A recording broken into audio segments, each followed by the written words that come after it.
I'll be the first person to admit that I was not asking for a sequel to Avatar, especially not 13 years later. But Avatar 2, The Way of Water, is coming out in just a few weeks, and there are some shockingly bad numbers right now out there for this movie, including James Cameron himself admitting that this is a worst-case scenario. James Cameron admits Avatar 2 needs to gross $2 billion just to break even. That is an insane number to think about for the break-even point of a film, because there's only a couple movies in history that have done numbers like that. Granted, just last year we did have Spider-Man No Way Home that nearly touched $2 billion worldwide, so even post-pandemic, as much as people want to make that excuse, it still is possible. You can get those types of numbers, but is Avatar 2 something that's going to do that? And certainly right now, when you look at the box office, there are people that are looking at this and saying, how is this possibly going to work? And if it doesn't, this could be the biggest flop in history. We're looking at not just hundreds of millions of dollars potential loss, but if this movie only does $1 billion at the box office,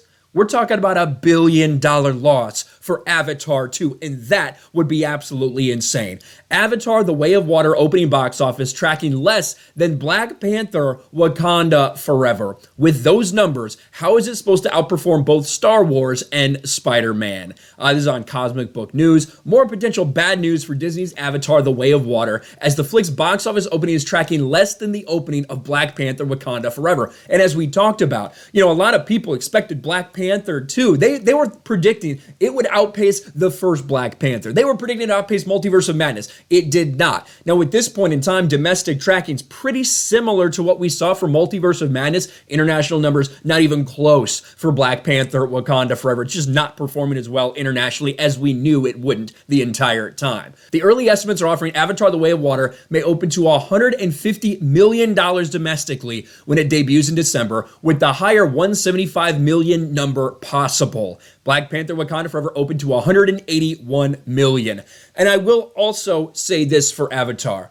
I don't think you can necessarily compare its longevity, its run to Marvel movies, because we've seen a very specific pattern with these MCU movies lately. When you look at Black Panther: Wakanda Forever, a 63% drop. Thor: Love and Thunder was a 69% drop. Multiverse of Madness was a 67% drop. These MCU movies have turned into a get everybody as hyped as you possibly can for that opening weekend, and then you have a massive, massive fall off. So I don't know if we're going to necessarily see the same exact thing for Avatar 2. Is it going to be one of those things where people feel like they have to see it opening weekend? I don't necessarily think that. I think it will have better legs than a lot of these big MCU movies do. Certainly better than what we saw from something like Thor: Love and Thunder or Multiverse of Madness. And the article does go in and say that, Avatar had a much different thing, the original one that came out in 2009, much different legs than the type of movies we see nowadays. While the first Avatar movie released in 2009 only brought in $77 million for its opening weekend,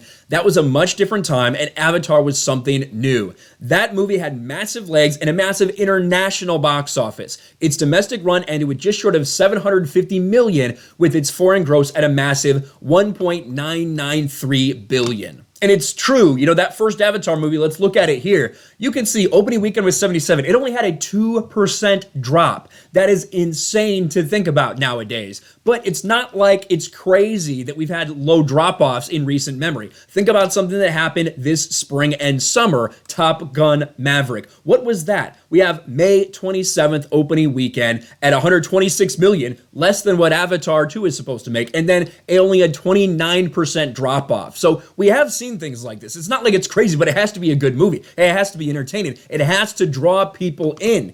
And right now, that's the question. The projections for Avatar are not for this massive, huge opening weekend. It's not for this massive domestic run. It's going to rely a lot on the international box office. And the fact that this movie will be released in China certainly could help James Cameron in this quest to actually break even, because that's the entire thing. This movie, it needs $2 billion fucking dollars to break even. That is insane to even think about. And factor in that the film has a 3-hour and 12-minute runtime. We know that that's a little bit difficult for theaters as well, that movies with that long a runtime tend to struggle a little bit more than people anticipate. And if this actually pans out this way, if this movie, say it makes $1 billion, like that's where I thought would it make $1 billion? That was my question mark going into this. Would this movie make $1 billion or not? I thought that was going to be a conversation people had.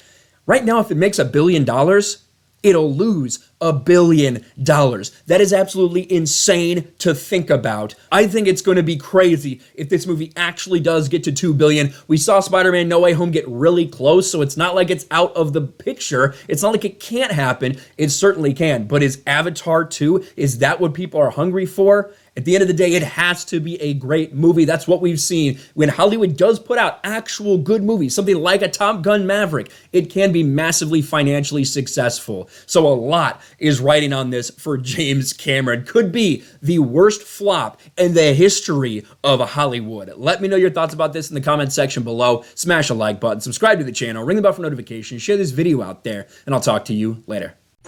Thanks for watching, everyone. And a huge shout out to my patrons. I appreciate you guys so much. Want to follow me on Twitter or Instagram?